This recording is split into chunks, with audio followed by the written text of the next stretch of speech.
Assalamualaikum warahmatullahi wabarakatuh. Alhamdulillahi haqqa hamdi nahmaduhu wa nasta'inuhu wa nastaghfiruh wa na'udzu billahi min shururi anfusina wa min sayyiati a'malina may yahdihillahu fala mudilla lahu wa may yudlilhu fala hadiyalah. Asyhadu alla ilaha illallah wa asyhadu anna Muhammadan abduhu wa rasuluh. Allahumma sholli ala Muhammad wa ala ali Muhammad. Subhanaka la ilma lana illa ma 'allamtana innaka antal alimul hakim. Rabbi shrah li sadri wa yassir li amri wahlul 'uqdatam min lisani yafqahu qawli. Amma ba'd.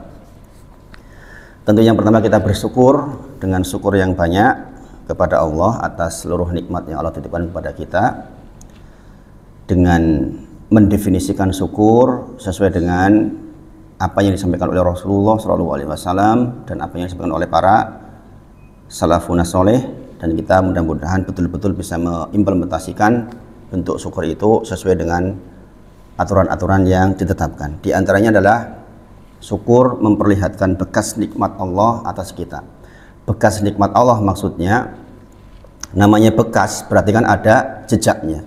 Jikalau kita diberi sehat, maka ada jejak bekas sehatnya, yaitu takwa kepada Allah, yaitu berangkat ke masjid, dan yang semisal itu.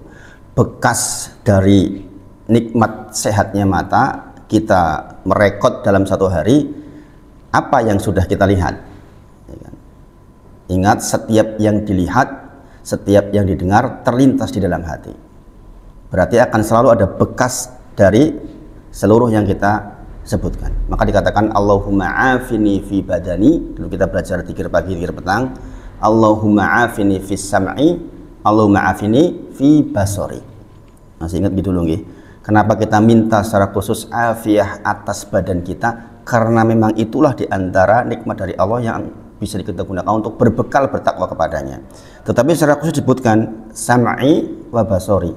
Kenapa kok disebutkan pendengaran dan penglihatan? Padahal anggota badan bukan cuma itu. Sebenarnya cukup dengan kata-kata Allahumma a'ini fi badani, Allahumma afini fi badani, mohon maaf, Allahumma afini fi badani, sudah mencakup keseluruhannya. Tetapi ada penekanan di situ. Karena apa? Karena dari mata dan dari pendengaran itulah semuanya berawal. Yang dilihat, yang didengar terlintas di dalam hati. Yang di hati kita tahu, apa-apa yang di hati itulah yang akan mendirect seluruh kegiatan kehidupan kita. Karena apa? Yang namanya hati adalah malikul a'dha, kita sudah bahas di pertemuan sebelumnya. Dialah raja dari anggota badan. Adapun yang lain adalah junuduhu, ada yang lain adalah tentara-tentaranya. Semuanya manut kepada rajanya. Kita barusan milih raja loh, presiden maksudnya. Semuanya kan di bawah kuasa presiden. Makanya sama, orangnya sama, mungkin badannya kecil kayak kita, tapi kalau sudah dilekatkan jabatan kepadanya sebagai malik, ya sudah punya kekuasaan yang sangat luas. Maka rentan sekali yang namanya pemimpin itu untuk masuk surga atau masuk neraka. Dua-duanya sangat berpotensi. Jikalau dia adil maka masya Allah, jikalau dia tidak adil maka subhanallah. Maka kita berharap memohon kepada Allah, siapapun yang terpilih, kita mohon dengan sangat untuk dijadikan orang yang lembut hatinya dan punya keadilan. Siapapun dia, mau dengan cara apapun. Kalau sudah ditetapkan, maka kita sami'na wa ata'na. Kita taat, kita dengar, kita taat. Kita bermohon kepada Allah mudah-mudahan dilembutkan hatinya. Memilih orang-orang yang menjadi pembantunya juga dilembutkan hatinya. Karena itu kemaslahatan untuk kita semua. Sebagaimana sering saya sampaikan, jikalau diberikan hak kepada salafun soleh atau orang-orang soleh untuk satu doa yang pasti dikabul, apa yang mereka minta, sepakat. Yang mereka minta adalah, ya Allah, saya mohon kepadamu pemimpin yang adil. Karena pemimpin adil itu akan memberikan maslahat bagi seluruhnya. Walaupun sistem yang kita pakai hari ini bukan sistem yang disupport oleh syariat Islam. Ini sebuah keadaan yang darurat, keadaan yang memaksa kita untuk menyikapi keadaannya. Kita lihat dalam Quran surah Al-Maidah ayat 49, akhir ayat ke-49 dikatakan wa inna katsiran minan nas lafasikun. Sesungguhnya kebanyakan manusia itu fasik. Makanya kalau kita mengambil sistem demokrasi, sulit untuk mendapatkan kebaikan. Sulit. Karena apa? Demokrasi artinya suara rakyat, suara Tuhan. Gini bang, nggak logik secara Islam menjelaskan. Bagaimana mungkin suara rakyat suara Tuhan? Apa yang terbanyak itu yang menjadi keputusan bersama. Kan mengerikan sebenarnya. Ya kan, padahal Allah berfirman, kebanyakan manusia fasik. Berarti kalau pakai sistem itu sampai kapanpun ya fasik, susah untuk mendapatkan kebenaran. Karena memang faktanya jumlah hari ini orang yang baik dengan yang buruk lebih banyak yang buruk, dan memang seperti itulah sunnahnya. Makanya di dalam sistematika Islam itu yang dipilih dengan cara penunjukan yang pertama, yang kedua dengan menunjuk orang-orang yang punya kualifikasi kemudian untuk menunjuk salah satu di antara mereka. Itu sejarah Islam seperti itu. Kalau di zaman sekarang ya implementasinya ada yang dalam bentuk kerajaan seperti Arab Saudi. Malam itu kehilangan pemimpin, malam itu pula sudah punya penggantinya. Nggak usah pakai ribut-ribut, nggak usah pakai kampanye-kampanye, nggak usah pakai debat-debatan, nggak usah pakai keluar uang banyak. Itu sudah punya pemimpin baru. Di di Brunei Darussalam dikomplain ini sama mereka, kenapa menerapkan syariat Islam, berani nantang. Ya kami memang punya hak otoritas sendiri untuk melaksanakan, negara kecil, tapi sistematikanya begitu. Begitu nanti Hasan al-Bolkiah meninggal, ya sudah, putra mahkotanya sudah langsung jadi pemimpin waktu itu. Atau penunjukan sebagaimana ketika terjadi meninggalnya Umar dan Utsman, maka ditunjuk beberapa orang untuk memilih, dan semuanya menolak awalnya Pak Supri. Bukan mau, Utsman juga awalnya nggak mau, Ali radhiyallahu anhu juga awalnya nggak mau, tapi kesepakatan orang-orang yang punya kapasitas untuk menetapkan itu yang dipakai, sehingga nggak ada ribut-ribut aneh-aneh. Mudah-mudahan kita bisa belajar dari semua ini, bahwa makanya saya katakan pokoknya siapapun yang jadi ya didoakan, karena yang pegang hatinya dia adalah Allah, yang mampu melembutkan hatinya adalah Allah. Maka kita minta kepada yang memiliki hati itu, karena ini bagian penting, dan ini doa penting loh. Semuanya doa penting, ini doa yang harusnya disematkan di setiap doa kita. Jangan kita mendoakan dari diri sendiri saja, tapi khususnya doa untuk pemimpin itu penting banget.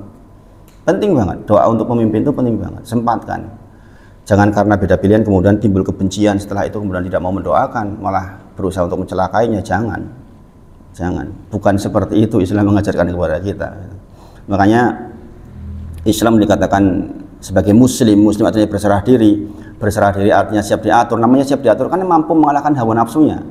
Mungkin hawa nafsunya saya nggak cocok gitu. Saya punya pilihan yang begini dan begini, tapi ketika ketentuan sudah berjalan, ya kita mengalahkan hawa nafsu kita, kemudian mengedepankan prasangka baik kepada Allah Subhanahu wa taala.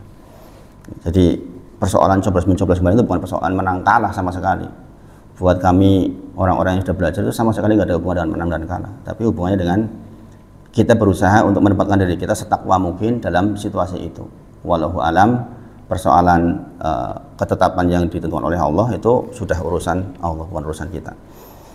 Baik, kita lanjutkan pelajaran kita tentang bagaimana upaya kita mendapatkan husnul khotimah. Ini bagian yang sangat penting ya, bahkan Rasulullah pun berdoa terus terkait dengan itu. Allahumma inna nas'aluka husnal khotimah. Di sujud kita mengucapkan Allahumma inni as'aluka husnal khotimah terus-terusan ya. Memang yang nomor satu apa kemarin Pak Supri? Upaya kita sambil diulang-ulang biar ingat, biar dipraktekin, menegakkan tauhid. Yang kedua, bertakwa kepada Allah Subhanahu wa taala. Yang ketiga, istiqomah. Yang keempat, terakhir kemarin, memperbanyak mengingat kematian. Nah, ini sudah kita pelajari, tolong diingat-ingat, terus diimplementasikan dalam kehidupan kita sehari-hari. Begitu ada rasa sakit di badan, ingat mati. Di jalan, ingat mati. Biasanya manusia dipaksa ingat mati itu ketika sakit, biasanya. Sebagaimana saya ceritakan, saya kalau udah kena penyakit di sini, senut itu rasanya udah, jangan-jangan saya sekarang gitu. Dan saya bilang sama istri, saya kalau udah saya seperti itu langsung minta maaf sama istri, maafin saya ya kalau ada salah-salah. Jangan-jangan saya diambil hari ini gitu. Begitu, itu begitu. Jadi apalagi kalau pas lagi nggak enak badan gitu langsung begitu. Khawatirnya nanti dipanggil oleh Allah Subhanahu wa taala. Minimal ya wong sing paling cerak wis dimintai maaf. Urung-urung wong ado minimal wong sing cerak wis dimintai maaf. Kalau ke anak-anak belum begitu.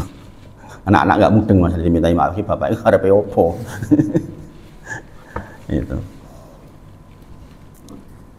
Nah, sebelum kita melanjutkan, saya ingin membiasakan pagi sebelum ini dibacakan Quran dulu. Abdullah, mana Abdullah?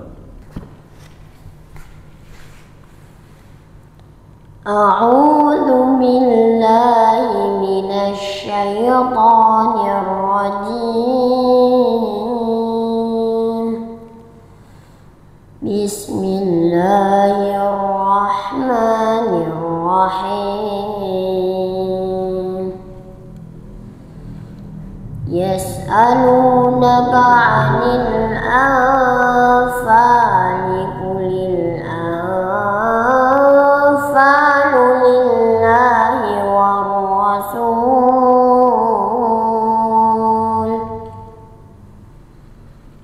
fattaqullaha wa aslihu dzata bainikum wa ati'u Allah wa rasulahu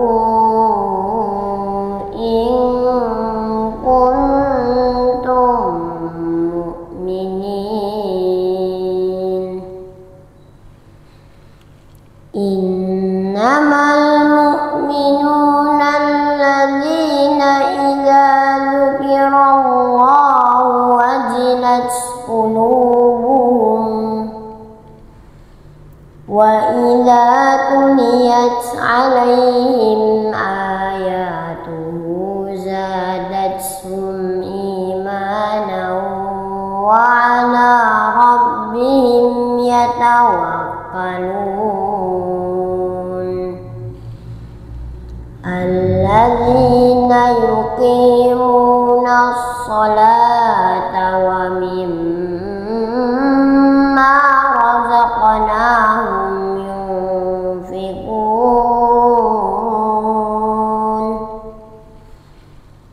Ulaika humul mu'minuna haqqan lahum darajatun 'inda rabbihim wa maghfiratun wa rizqun karim. Kama akhrajaka rabbuka min baitika bil haqq wa inna fariqan minal mu'minina lakarihun. Yujadilunaka fil haqqi ba'dama tabayyana ka'annama yusaquna ilal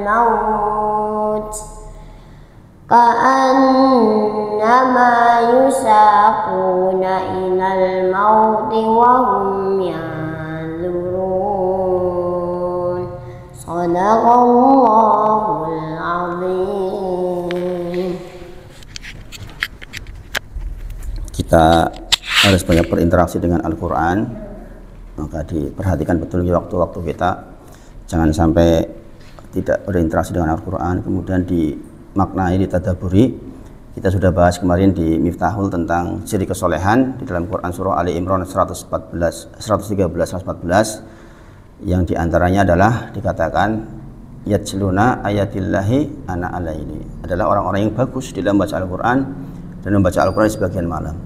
Kita memanfaatkan sisa waktu di bulan Sya'ban ini sebaik mungkin untuk berinteraksi dengan Al-Quran. Ayat yang dibacakan tentang apa tadi? Itu surah Al-Anfal itu. Di antaranya disebutkan tentang orang yang bergetar hatinya, bertambah keimanannya ketika dia dibacakan Al-Quran. Maka kita normalnya kita memang harus banyak berinteraksi dengan Al-Quran, karena dengannya insya Allah hati kita akan dilembutkan dan kita akan bertambah keimanannya insya Allah. Mudah-mudahan jadi inspirasi untuk semuanya. Kalau yang kecil saja bacaan Al-Qurannya sudah teratur, yang tua-tua harus lebih teratur. Harus lebih teratur. Baik, kita lanjutkan insya Allah untuk yang kelima. Yang kelima, upaya kita mendapatkan husnul khotimah adalah bersikap jujur, benar. bersikap benar atau bersikap jujur. Maksudnya di sini maksudnya adalah sidik. Okay. Sidik, makanya ada sahabat yang digelari Abu Bakar As-Siddiq. Kenapa dikatakan Siddiq? Jadi nggak tahu sejarahnya, gitu. Ketika Isra Mi'raj, ya kan? Ketika Rasulullah Isra dan Mi'raj, gitu, dari Mekah ke Masjidil Aqsa, kemudian ke Sidratul Muntaha, ya kan? Maka itu dilakukan dalam jangka waktu cuma di sepertiga malam. Kemudian ketika Rasulullah menceritakan itu kepada masyarakat Mekah, apa yang terjadi? Sing imane isih cilik masih agak ragu-ragu, belum yakin banget, murtad langsung. Nggak pakai tunggu-tunggu Pak Supri, langsung murtad. Iki terjebule aku ini Nabi wong gendeng to. Masa dalam satu malam menyampaikan informasi dari Mekah ke Masjidil Aqsa di Palestina. Lah kok iki cerita sewengi jarene tidak ke sana, kemudian naik ke langit, kemudian turun, balik lagi, langsung orang-orang yang imannya masih belum sempurna langsung murtad. Demikian juga orang-orang yang imannya sudah agak tebal mulai timbul keraguan. Subhanallah. Nah, dalam situasi seperti itu datanglah Abu Bakar yang membenarkan, bahkan dia mengatakan seandainya yang aku lihat itu hitam, jelas ini hitam, ini kan hitam, tapi Rasulullah mengatakan ini putih, saya akan katakan putih.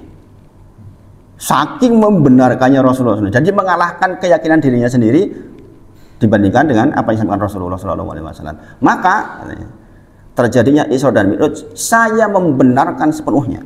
Nah, itu makanya sejak itu disebut sebagai As-Siddiq, yaitu orang yang membenarkan betul itu terhadap Rasulullah SAW. Nah, di dalam upaya kita mencapai husnul khotimah itu kita siddiq, maksudnya kita itu benar-benar jujur, betul-betul hati kita dengan lisan kita itu sama. Dulu saya pernah menyampaikan di Mas Wawan tentang definisi takwa adalah sebagian kalau isi hati kita tuangkan di nampan kemudian dibawa pergi kemana-mana nggak malu. Kalau kita jujur kan begitu, nggak akan malu, ya nggak? Kalau kita jujur, siddiq apa adanya, kita nggak akan malu mau ditumpahkan dimanapun, ya kan? Persoalannya kadang-kadang kita tuh nggak jujur sehingga kita malu, ya kan?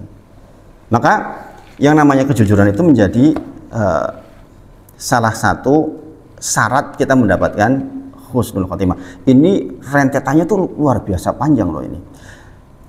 Baik jujur dalam skala muamalah maupun jujur yang lebih ke persoalan akidah di dalam hati kita yang paling dalam terkait dengan kematian yang kita ingin itu apa?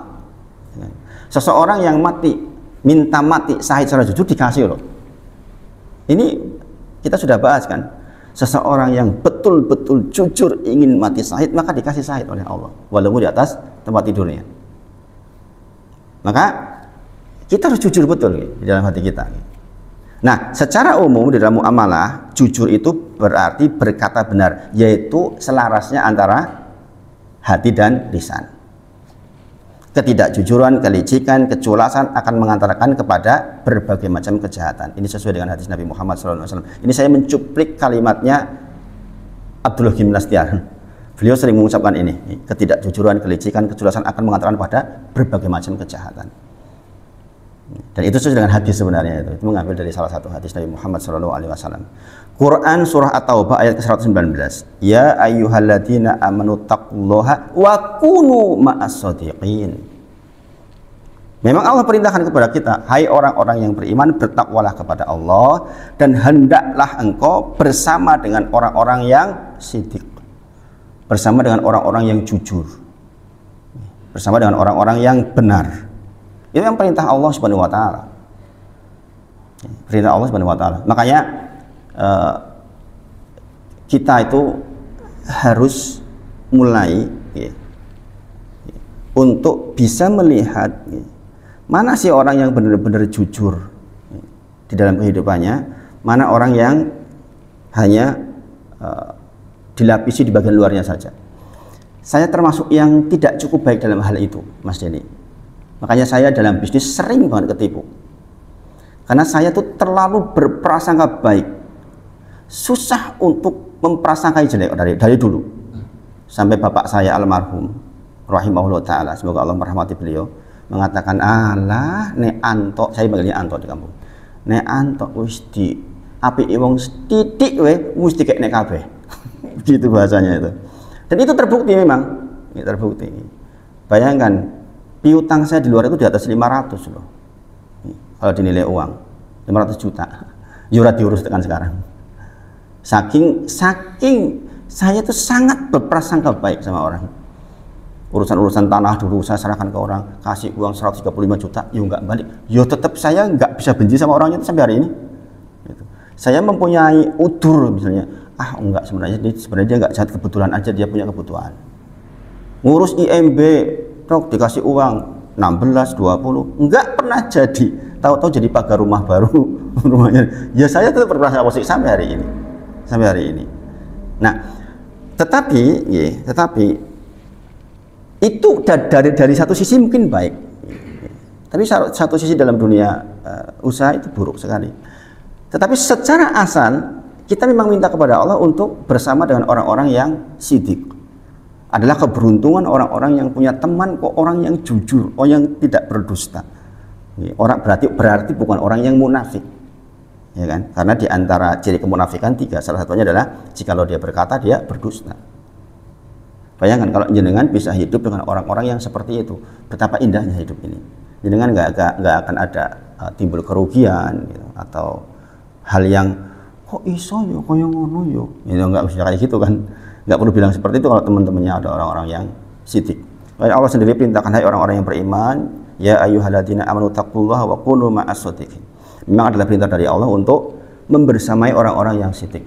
Kalau kata-kata ma'a bersama berarti kita terlibat di dalamnya menjadi orang yang sidik. Jadi kan bersama orang lain juga. Saya bersama Mas Denny, saya bersama dengan Mas Fran, saya bersama dengan semuanya.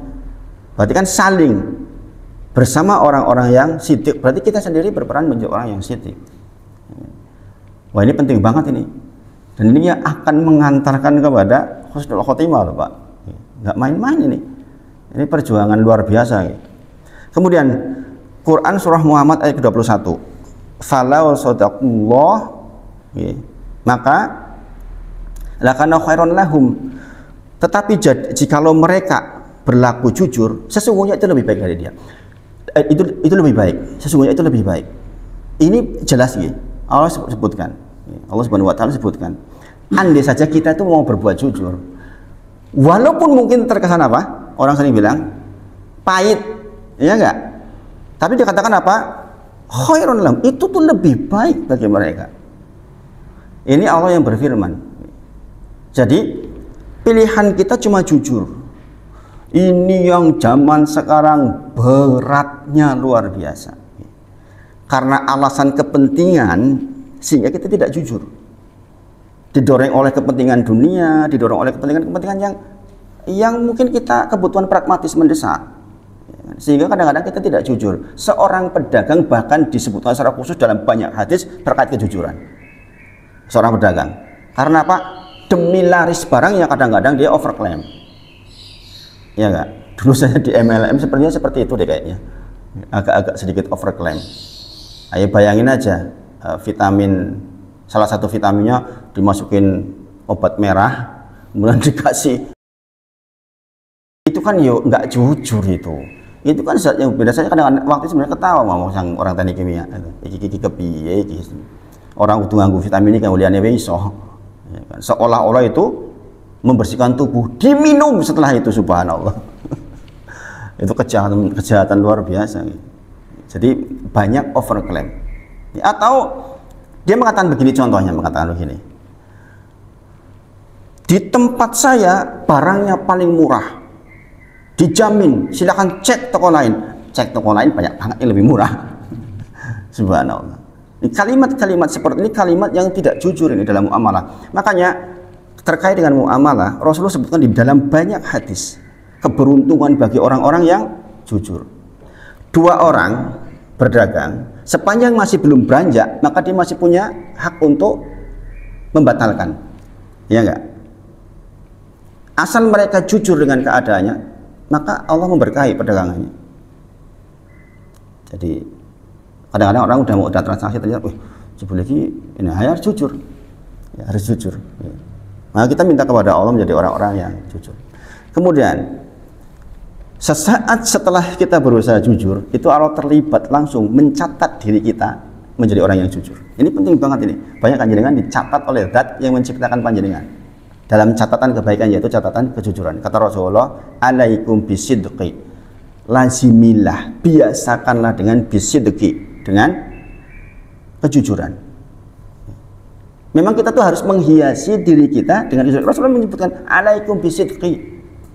Pokoknya kita itu hidup setiap waktu harus diliputi kejujuran. Walaupun kadang-kadang jujur itu pahit. Sekali lagi. Maka Rasulullah sebutkan alaikum bisidqi. Fa inna sidqa, sesungguhnya yang namanya sidq itu atau sidq atau kejujuran itu yahdi, mengantarkan ilal bir. Jadi kendaraan untuk mengantarkan kepada kebaikan itu memang kejujuran. Ini jangan perhatikan betul ini. Ini kalimat yang besar nih. Produk akhir dari kejujuran itu albir. Albir itu kebaikan. Jadi udah pernah kita bahas gitu dalam satu hadis dulu. Apa itu albir? Albir itu kebajikan. Maka kalau kita orang tua, birrul walidain. Sayangnya sekarang dikatakan sebagai minuman yang sangat tidak baik. Itu makanya dikatakan akan datang suatu masa di mana seluruh hal-hal yang buruk diistilahkan dengan sesuatu yang baik di dalam syariat dan orang tidak tahu. Bir, bayangin betapa pintarnya mereka untuk menjerumuskan kita. Albir dalam bahasa Arab artinya apa? Kebajikan, kebajikan yang utama. Sekarang dinamakan apa? Bir jadi minuman tidak jelas. Itu. Bayangin betapa upaya orang jahat untuk membuat kita neraka jahanam itu tenanan banget. Awake dhewe mlebu surga tenanan terus kepiye? Mereka saja yang ingin ke neraka jahanam itu tenanannya banget. Sampai hal kayak gitu dipikir. Bayangin. Dikatakan alaikum bisidqi fa inna sidqa yahdi ilal bir wa innal birra yahdi ilal jannah. Dan sesungguhnya yang namanya kebaikan kita tahu. Kebaikan itu adalah apa yang akan mengantarkan kepada jannah. Jadi kendaraan kita menuju ke jannah ya kebaikan. Padahal kebaikan berangkat dari kejujuran. Jadi rentetannya begitu. Makanya sering dikatakan kalau dusta itu akan ditutupi dusta yang lain, akan ditutupi dusta yang lain, nggak rampung-rampung. Subhanallah. Makanya kalau terkait dengan pilpres kita tuh berdoa, penting berdoa. Mendoakan siapapun yang dipilih. Karena saya yakin dalam prosesnya juga banyak hal-hal yang tidak baik. Ya namanya sesuatu yang tidak sesuai syariat itu mesti tidak baik banyaknya. Untuk mencapai tujuannya ya urusan apa kan gitu. Tapi kalau sudah jadi ya sudah, kita terus berdoa minta kepada Allah sungguh-sungguh. Siapapun pemimpinnya disehatkan, dilembutkan hatinya. Kita tahu yang punya hati mereka itu Allah Subhanahu wa taala. Kadang-kadang kita ribut mencari kelemahannya untuk apa? Untuk apa? Kata Rasulullah, wa ma yazalu rajulu yasduqu wa yatahras sidqa hatta yuktab indallahi sidqa. Hatta yuktab indallahi sidqa. Jadi yang namanya orang yang sudah melazimi kejujuran sehingga dia menjadikan terlahir kebaikan, yang dengan kebaikan itu Allah jamin jannah. Kata Rasulullah, jika seseorang senantiasa berlaku jujur, maka dia akan dicatat yuqtab, dicatat oleh Allah indallahi, di sisi Allah, sebagai orang yang jujur. Bayangin, jenengan berbuat jujur, itu Allah terlibat langsung. Yuqtab indallahi sidqa. Maka jenengan sudah ditetapkan oleh Allah, ditulis oleh orang menjadi orang yang jujur. Makanya setiap kejujuran melahirkan kebaikan menuju ke jannah, karena memang setiap jujur itu akan melahirkan kejujuran berikutnya, kebaikan berikutnya, terus-terusan begitu. Nah sebaliknya kata Rasulullah, wa iyyakum wal kadhiba, hati-hatilah kalian dengan yang namanya dusta.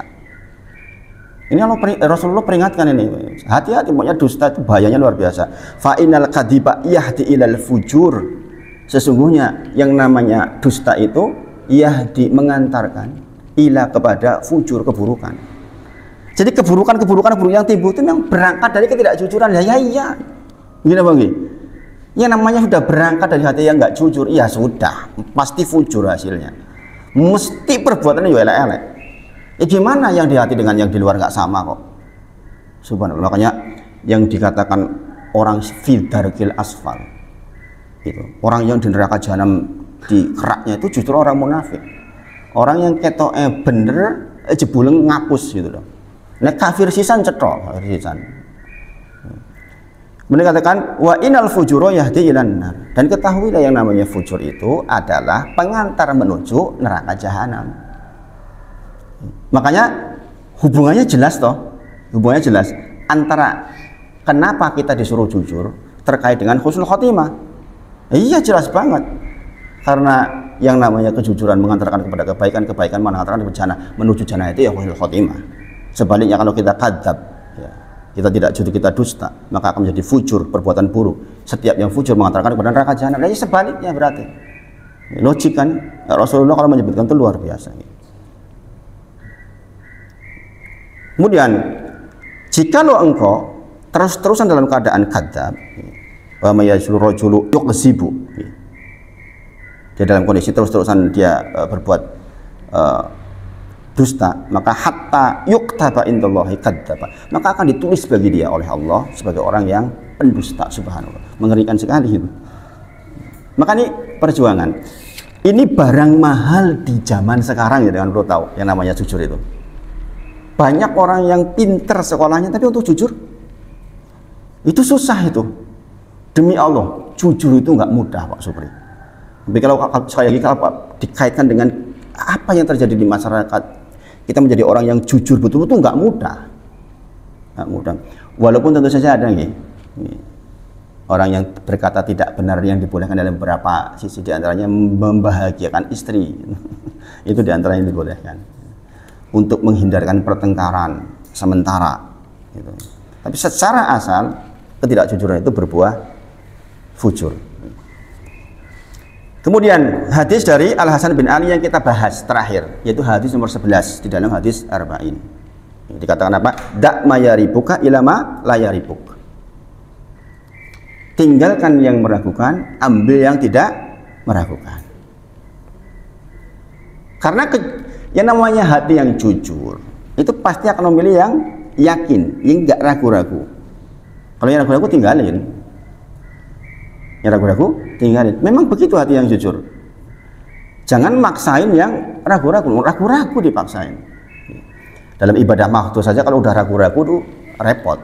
Ngentut apa orang, ambil, nggak ngentut, kan jelas. Ya kan. Kalau sebelum wudu, batal ya wudu, gitu. Jadi menyikapinya jadi mudah. Menyikapinya jadi mudah. Kata Rasulullah, fa inna sidqa, sesungguhnya yang kejujuran itu tumakninatun, akan mengantarkan kepada ketentraman hati. Kemudian wa innal kadziba ribatun, sedangkan yang namanya kadzab itu akan menggelisahkan hati. Ini berlaku untuk orang yang hatinya belum jadi ron, sebagaimana saya sampaikan kemarin. Innal abda akhta'a khoti'atan, barang siapa yang melakukan satu keburukan, nukitat fi qalbihi nuktatun sauda, akan ditulis dalam hatinya satu titik hitam. Jikalau dia meninggalkan, kemudian dia wastaghfara wa taba, sukila qalbuhu. Jikalau dia meninggalkan, kemudian dia beristighfar, kemudian dia minta ampun kepada Allah, bertobat, maka sukila qalbuhu, dibersihkan hatinya. Yang bersih hati seperti ini berlaku nih, yang ini ada perasaan gelisah ketika kadzab. Bagi orang yang wahuwa ronu, alladzi dzakarallahu wahuwa ronu, sebagaimana Allah sebutkan di dalam Quran surah Al-Mutaffifin 14, kallabal rona ala qulubihim bima kanu yaksibun. Kalau sudah ron, enggak berlaku ini. Jadi kan enggak bisa lagi bedain, itu mengerikan. Kadzab santai wae. Orang berdusta kok santai wae. Hatinya tuh normal-normal saja. Wah, ini bahaya banget ini. Kalau udah sampai level itu, aduh, itu susahnya. Terus gimana betulnya itu? Wong sensornya udah nggak bener. Kalau sensor udah nggak bener gimana? Orang itu kita tahu ya, nisyan. Manusia itu an-nisyan, yaitu tempatnya memang lupa.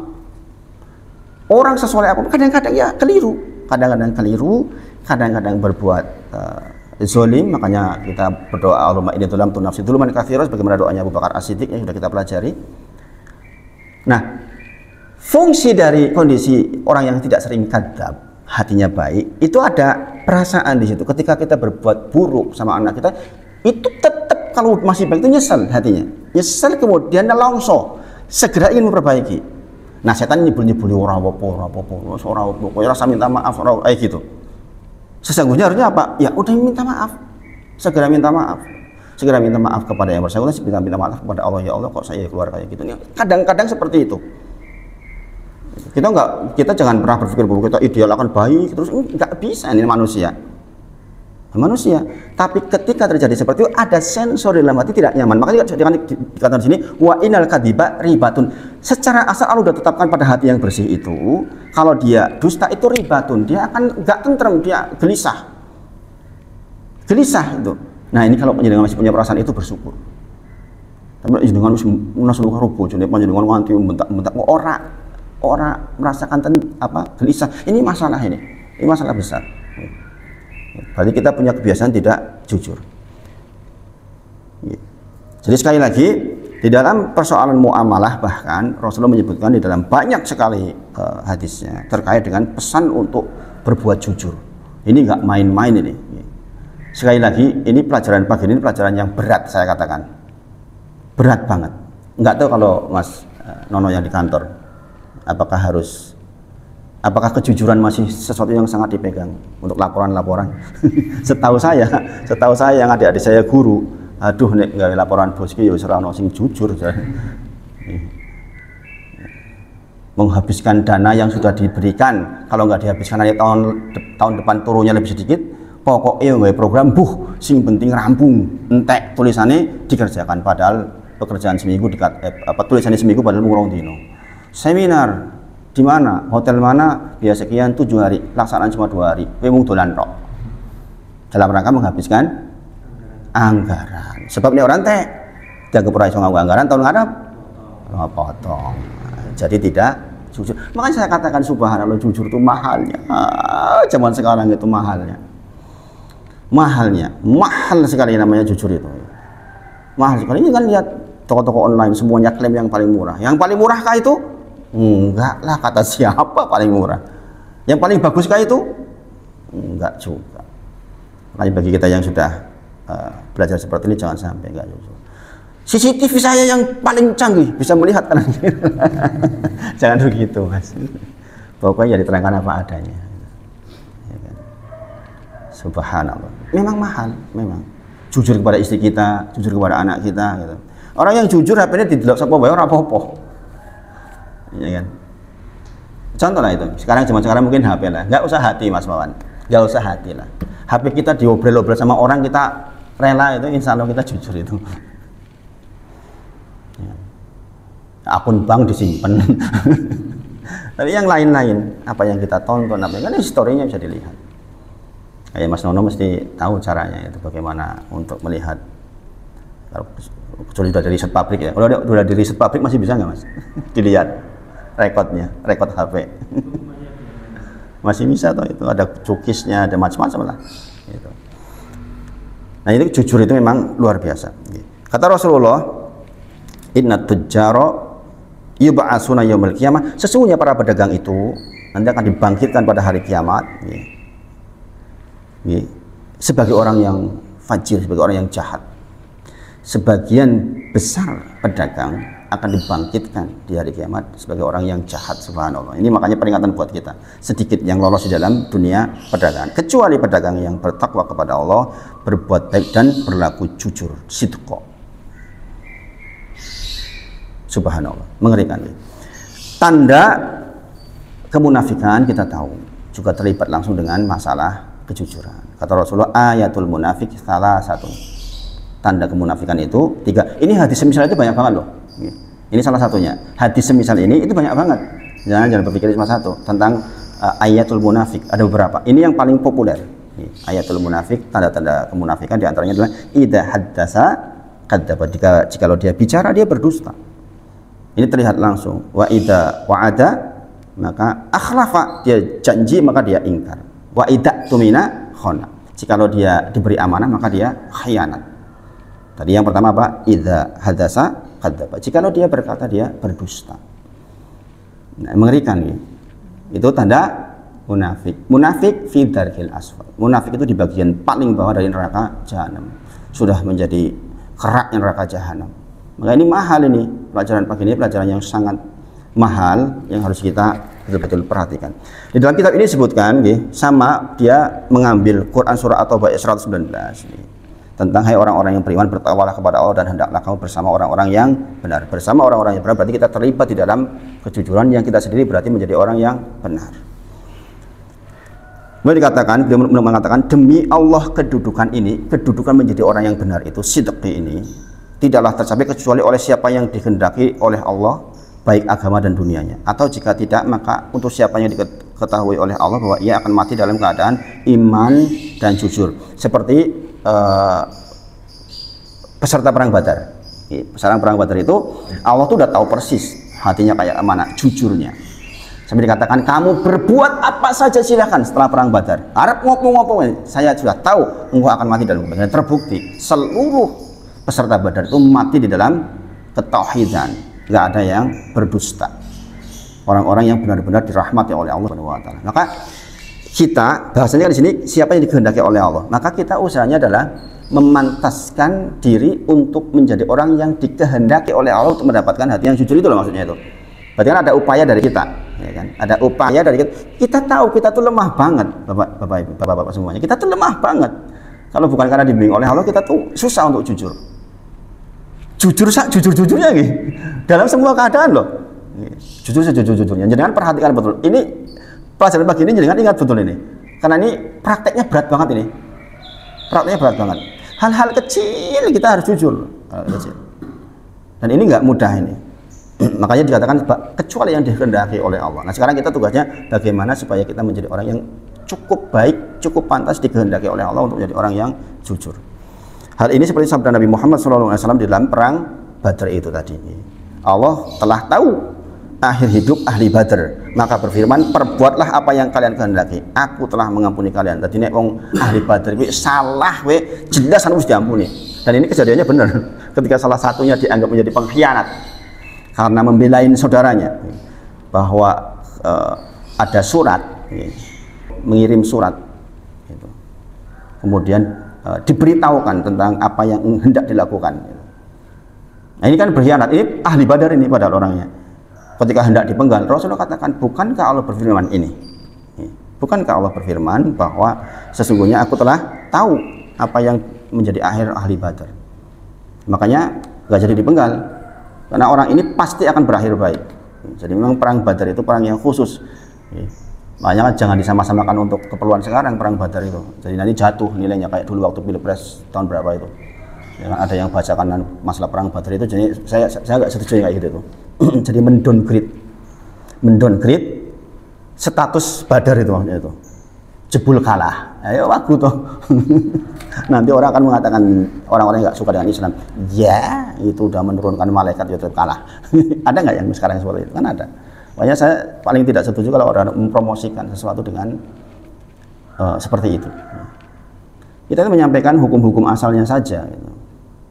Tetapi jangan menyebut-nyebut secara khusus seperti itu. Sebagaimana kemarin terjadi mempersamakan salah satu capres dengan sejarahnya Umar, Abu Bakar dan Ali yang muda gini, itu terlalu jauh kayak gitu. Sayang gitu maksudnya untuk ukuran tokoh-tokoh kayak gitu, sebenarnya sayang banget. Itu yang hancur itu bukan orangnya, Islamnya itu yang hancur. Islamnya yang kena gitu. Nah, kita sayang kan kalau yang Islamnya sampai yang kena. Kemudian ada satu kisah yang menakjubkan yang disebut di dalam kitab ini tentang kisahnya Anas bin An-Nadr. Jadi dia itu orang Badui, masuk Islam. Ini singkatnya. Kemudian dia ikut berperang. Setelah berperang dapat ghanimah. Yang berhak membagi ghanimah siapa? Rasulullah SAW. Kemudian dibagilah ghanimah orang ini. Yang namanya Anas bin An-Nadr ini. Ketika diberi ghanimah, dia mengatakan, ini apa? ini bagian untuk kamu dari Rasulullah SAW. Maka dia bawa ghanimahnya itu ke depan Rasulullah. Ya Rasulullah, ini apa? Ini adalah ghanimah untukmu karena engkau ikut berperang di dalam perang ini. Maka dia mengatakan apa? Ya Rasulullah, saya masuk Islam bukan karena itu. Ini kalimatnya, jangan perhatikan. Saya masuk Islam bukan karena itu. Sesungguhnya saya masuk Islam agar saya bisa masuk surganya Allah dengan mendapatkan panah di sini. Jadi dia ingin berperang dan ingin dapat syahid. Dan ketika kemudian perang berikutnya, betul yang terjadi. Digotonglah dia ke hadapan Rasulullah. Kemudian Rasulullah bertanya, diakah Anas bin An-Nadhr? Iya ya Rasulullah. Maka dilihat di lehernya dan persis seperti yang dia tunjuk. Dia terkena panah di sini, dia tembus. Dan dia meninggal karena itu. Maka Rasulullah kemudian bersabda, jika kamu membenarkan Allah, maka ia akan membenarkanmu. Jika engkau membenarkan Allah, maunya jujur betul, maka Allah akan membenarkanmu, maka dikabul pasti. Nah, jenengan mintanya jujur betul karena Allah, dikasih sama Allah pasti. Ya, kadang-kadang kita ragu-ragu, iya apa ora yo, jaluk iki apa ora yo. Karena kalau sesuatu yang tidak murni karena Allah itu nggak bisa jujur total. Jenengan perlu perhatikan, nggak bisa. Jenengan kalau bukan karena Allah itu nggak bisa jujur total, murni itu susah. Mengatakan, bayangkan, mengatakan tusuk di sini misalnya, sebenarnya dia karena ingin dipuji orang, misalnya kesatria, nggak bisa jujur sepenuhnya, nggak bisa. Ya, sebenarnya secara asal semakin lama saya mempelajari kehidupan, ya, orang yang jujur betul itu sebenarnya terlihat sebenarnya. Ya, belajar dari pengalaman saya ditipu banyak orang. Ya. Oh ternyata begitu ya. Malah kadang-kadang, mohon maaf ya, kadang-kadang orang-orang yang diem, nggak terlalu banyak membuat retorika, itu malah kadang-kadang justru orang yang kalimat-kalimatnya mungkin rodo nyelekit, malah kadang-kadang orang menerima kejujuran kalau nggak cocok dengan kita nyelekit nggak? Kan nyelekit, tapi bisa jadi itu yang benar, dan itu saya mengalami banyak sekali. Orang yang selalu memudahkan kita saja kayaknya mengiyakan terus, sebelumnya itu orang jujur, dan itu yang terjadi sama saya itu. Berulang kali saya mengalami, ya Allah, kok nipu aku ya. Kadang-kadang saya nggak habis pikir, kok saya ditipu sama dia ya. Gitu. Nggak sedikit Pak Supri, sekali tipu 135 juta. Bayangin, 200. Terakhir itu yang tanah itu 400. Subhanallah. Juta Pak Supri. Dulu. Dan sekarang berapa dilihat sekarang itu? Itu tahun berapa itu? Kalau dikonversi sekarang udah 1 miliaran itu. Saya kadang-kadang mikir, kok ya Allah, orang kita anggap seperti bapaknya sendiri kok gitu. Ini juga, ini pengalaman, ini penting banget. Jadi yang masih punya bapak ibu, jangan pernah menyakiti ayah ibu sedikit pun, walaupun dengan kalimat yang mungkin jangan nggak sadar. Saya pernah menyakiti bapak ibu saya itu dengan kalimat yang saya nggak sadarnya belakangan, setelah berlalu sekian waktu. Ya Allah, ini bapak ibuku ya loro tenan setelah saya punya anak. Gara-gara saya mengatakan, aku kisah ini Jogja yang dua bapak ibu sing apian tenan lho, mak sama mama. Baik banget sama saya, kayak gitu saya dulu. Mungkin hatinya mama, ya kamu bandingin saya dengan orang yang baru kamu kenal gitu. Seolah-olah lebih baik dari orang tua sendiri gitu. Ngurusi punya saya ini itu. Kalau aja boleh dialah yang mengambil paling banyak akhirnya. Dialah penipu yang paling, yaitu yang ratusan juta itu sampai sekarang. Subhanallah. Maka sedikit pun jangan pernah menyakiti hati orang tua. Mungkin nggak sadar. Saya tadi waktu itu tujuannya maksudnya ben mama sama ibu tuh seneng. Oh kono ki meskipun atus suka wong tua yo ono sing ngrumat gitu maksudnya itu. Tapi ternyata ketika kalimat itu keluar itu menjadi pembanding. Saya juga nggak suka kan anak saya nemu. Aku loh nemu wong tua nyor nang apian banget. Kayak HP karo sing apik. Wah, yo semangkel ta dhewe. Iya enggak? Tapi ini bisa terjadi, nggak sadar. Subhanallah. Kemudian ketika dia meninggal ini Rasulullah, Masya Allah, dia meninggal, ya Allah, kata Rasulullah doanya, ya Allah, ini hambamu, ini, Anas bin An-Nadhr, dia keluar berhijrah dan terbunuh syahid, saya menjadi saksi atas hal tersebut. Bayangin, yang menjadi saksi siapa? Nabi Muhammad SAW. Berarti dia pasti jaminan surga itu. Buah dari kejujuran hatinya bahwa dia benar-benar masuk Islam itu ingin dalam rangka mendapatkan kesyahidan, maka dikabul oleh Allah. Jadi kita tinggal mau apa tidak kita minta kepada Allah. Nah ini yang kita bahas pagi ini untuk bab tentang kejujuran. Mudah-mudahan kita diberi oleh Allah kemudahan untuk menjadi orang yang jujur, karena ini saya sekali lagi berat banget. Saya pribadi merasakan betapa beratnya menjadi orang yang jujur dalam semua keadaan. Sekecil apapun urusan kita jujur, itu memang tidak mudah. Kita minta betul kepada Allah Subhanahu wa taala. Seperti Mas Denny yang ada di lingkungan, menjadi pengurus lingkungan, itu enggak mudah memang. Untuk bisa jujur seluruhnya dan sebagainya, memang tidak mudah. Maka kita sekali lagi mohon betul, karena ini prasyarat mendapatkan husnul khotimah. Mendapatkan husnul khotimah. Sebagaimana kita tahu dulu bahwa ada seseorang yang ditanya dalam sakaratul mautnya, bagaimana keadaanmu hari ini? Sesungguhnya saya dalam kondisi takut kepada Allah dan saya berharap kepada Allah. Nah, orang ini maksudnya takut kepada Allah dan berharap kepada Allah, itu jujur hatinya. Salah satu yang sangat kita harapkan bisa kita lakukan di akhir masa adalah kita jujur terhadap Allah, terhadap kondisi hati kita. Takut ya takut betul, berharap betul, karena di antara qalbun salim yaitu takut kepada Allah Subhanahu wa taala. Nah, kita benar-benar memohon kepada Allah. Kita benar-benar mohon, saling berdoa. Makanya sering saya katakan doain saya gitu. Saya khawatir juga kok keliru gitu kan. Kita pokoknya saling mendoakan. Jenengan doain saya doain jenengan. Pokoknya terus begitulah. Supaya kita dipandu oleh Allah Subhanahu wa taala. Mungkin di antara panjenengan ada yang doa-doanya makbul, ada yang doa-doanya diijabah oleh Allah. Makanya saya minta juga doa pada panjenengan. Bukan jaminan saya yang di depan ini lebih baik dalam banyak hal. Makanya saya hanya menjadi penyampai. Saya mohon kepada Allah untuk memantaskan seperti itu. Tapi sekali lagi saya butuh doa juga dari panjenengan semua. Jadi kita bahas pagi ini, mudah-mudahan bermanfaat. Kita tutup dengan kafaratul majelis. Subhanakallahumma wa bihamdika asyhadu an la ilaha illa anta astaghfiruka wa atubu ilaik. Wa akhiru da'wana alhamdulillahirabbil alamin. Assalamualaikum warahmatullahi wabarakatuh.